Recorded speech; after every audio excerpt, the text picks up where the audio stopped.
everyone. Welcome to River's Edge Chevre at 3 Ring Farm. I'm Astria. For those of you who are not familiar with us, we are a farmstead, goat dairy, and creamery located in Logsdon, Oregon. Now, you might ask yourself, how does somebody end up making cheese commercially in Logsdon, Oregon? And that story begins back in the 1950s when my mom was a little girl. Her dad brought home 2 baby goats, and what she didn't realize is he was planning on raising them for dinner. But those 2 little goats sparked a lifelong love of goats in my mom. And in the early 1970s, as a young adult, she started getting dairy goats. And when you get dairy goats, you get milk.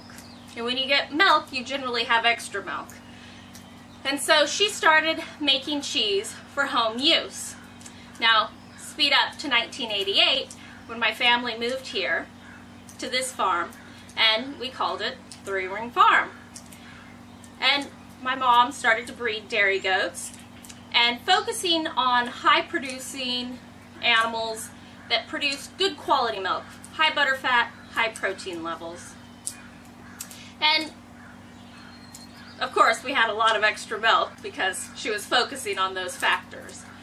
So she started experimenting with a wide range of cheeses. We always had cheese draining in our kitchen. She had a special refrigerator for her experiments.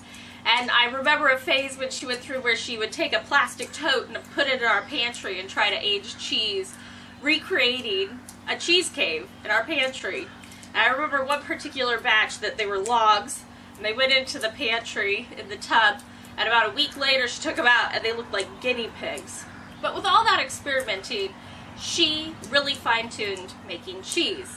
And when I left for college in 2002, 2001, it's been a long time, to study horticulture at Oregon State University, she started the construction phase of River's Edge Chevre. And when I was leaving college in 2005, and she was getting licensed to actually really make cheese commercially. So I moved back home in that what do you do right after college phase to help her. And here we are, 14 years later, milking goats and making cheese every day. We also love to garden, and we have a big garden. We have new chicks from Jake's Hatchery. We always love baby chicks.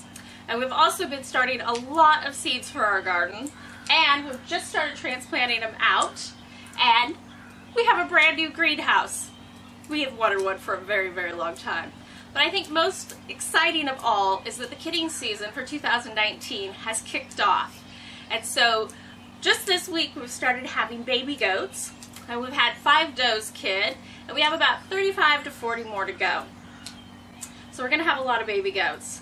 And as much as I would love to show you the entire farm today, and the cheese room, and the milking parlor, and everything else that goes along with having a goat dairy, today I'm going to start with showing you our garden space, and then I'm going to take you out to our barn and introduce you to some of our newest inhabitants. And I think I might add in a couple videos of cute baby goats and some elk. Who knows? We always have a lot going on here. So if you are interested in cheese or goats or dairying or sheep or cows, chickens, I don't know, we do it all. We have it all. Gardening, we love gardening. Cooking, if you're interested in any of that, please follow along with our journey. So, let's head to the garden. This is our garden space. It is approximately 105 by 265 feet. And we have it that big so we have enough space to rotate around where we're growing. And also because we produce a lot of barn bedding, we like to be able to put it on in one area and then grow in another and then switch it around, so the area we put the bedding in one year, we will put it in the area we grew in the year before. And right now there isn't anything growing out here. We do have a couple fruit trees, some figs, and a frost peach down at the end, but you can't see them right now with the sun. But all winter long, because we don't have any vegetables growing out here, we've let our chickens out and they have definitely enjoyed it. There's some over there. And you can see the, let's see, right there, there's some green. And those are the stumps of our kale from last year, which we absolutely enjoyed.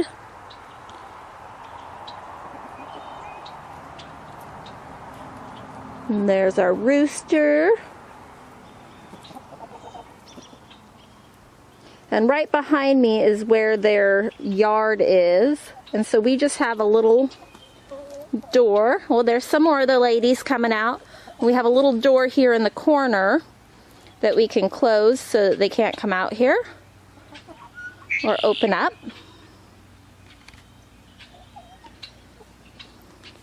But here pretty soon this area will be getting filled up with lots and lots of plants. Now, we have cedar wood fencing along this south side and the west side, and then we have wire fencing with 2x4s up above because we have a large herd of elk that like to come through here. So we have to have fencing that they cannot jump over. We also have a handful of deer, but on the other side of that cedar fence is where our bucks are housed, and their pasture is over there. And so it makes it so that during the summer when the breeding season is going on, they can't really see through it to see the does, and they can't climb over it because we have had some bad experiences with wire fences and bucks escaping, even with electric backing it up. So we went with a fence all the way around that will house bucks and elk and deer, and then also the wire. Let's see, you might be able to see it on this side with the blackberries. It's a 2x4-inch non-climb horse fencing, and we went with this because it's sturdier than chicken wire, but it won't let the chickens through. And at times when we don't want the chickens in here, it's really nice to be able to keep them out. And when we want to keep them in so that they aren't running everywhere on the property, they will stay in.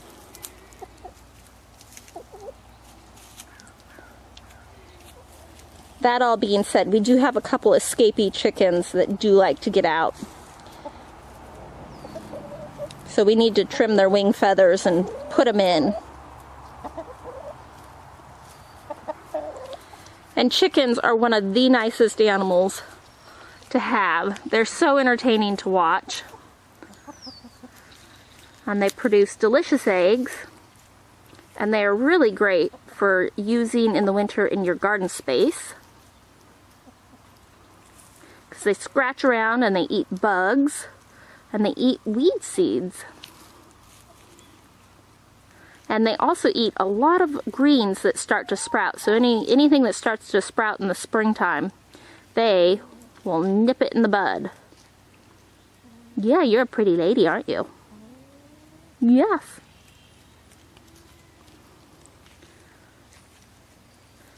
If you've spent any time around chickens, you will find that you could sit for hours and watch them.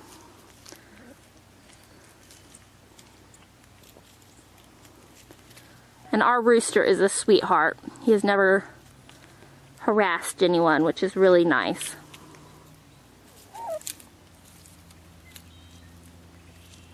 And these older ladies, these older chickens, are all from Murray McMurray's hatchery.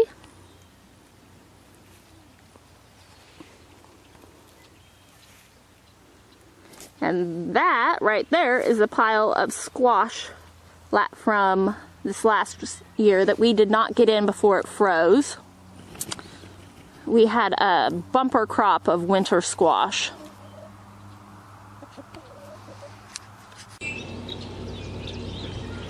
And here is some of the elk herd that comes through on a regular basis.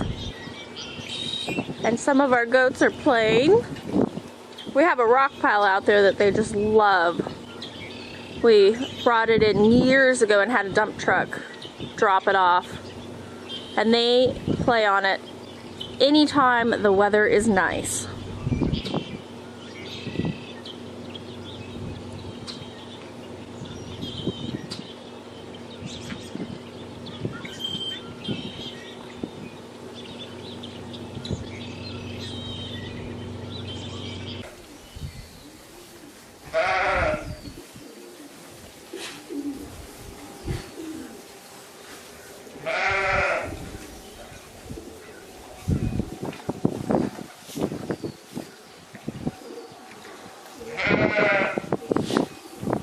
This is our big barn.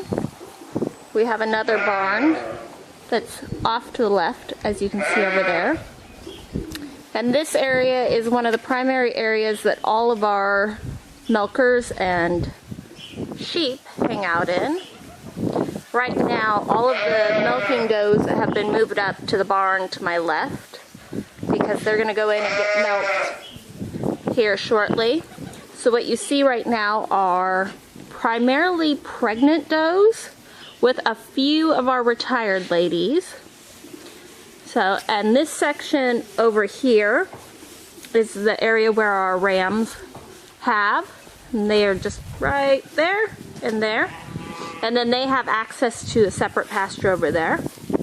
And then this area here is a section we can close off for does that are kidding or for anybody that needs to be separated. But right now it's open to the main barn. And then we have lots of very woolly sheep that we are going to start shearing here very soon. It's been really cold at night, well, cold for our area lately, so we figured we'd let them keep their fleece for a little bit longer. And then we have a couple babies right here. Our first baby is a 2019 running around.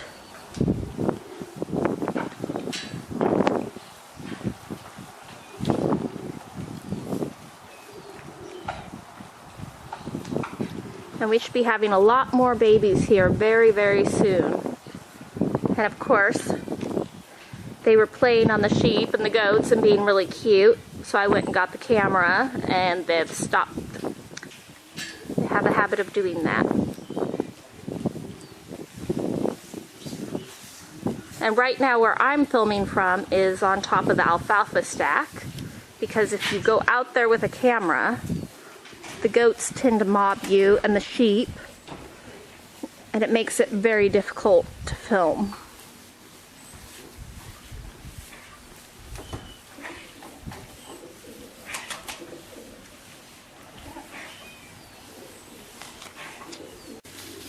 And this is a view looking the other direction in the barn.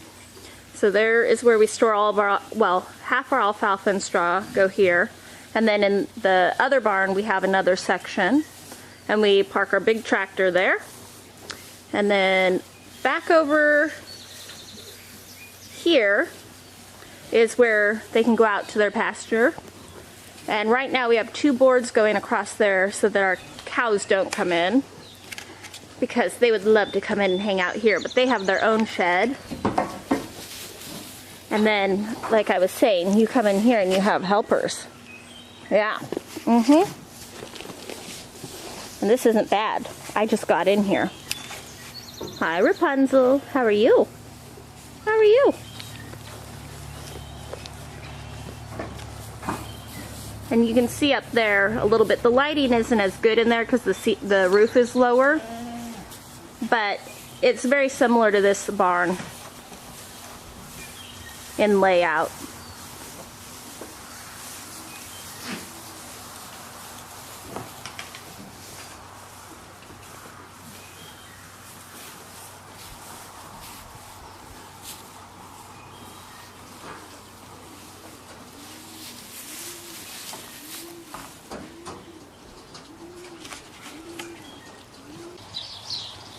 Here are some new babies that were just born within the last hour. Their mom is Ovation. And they are actually two little girls, even though they have blue collars on. And they have been up, they've nursed. We've given them their selenium and taken care of their navels. And the mom has had Nutri-Drench and Wormer. We like to give them lots of supplements. And she is doing super good with them.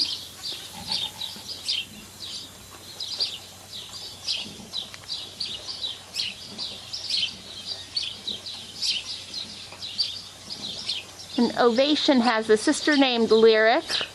Her mom was Sonnet, and she has a half-sister running around here named Haiku. So we're going to have to come up with some good names for them, because we'll probably end up keeping these two and adding them to the milk line.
I mean, look at this. This is so helpful.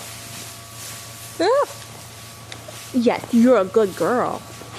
And then we've got these two. No. Oh, yeah. Oh, yes. Yup. Yup. Lots of love.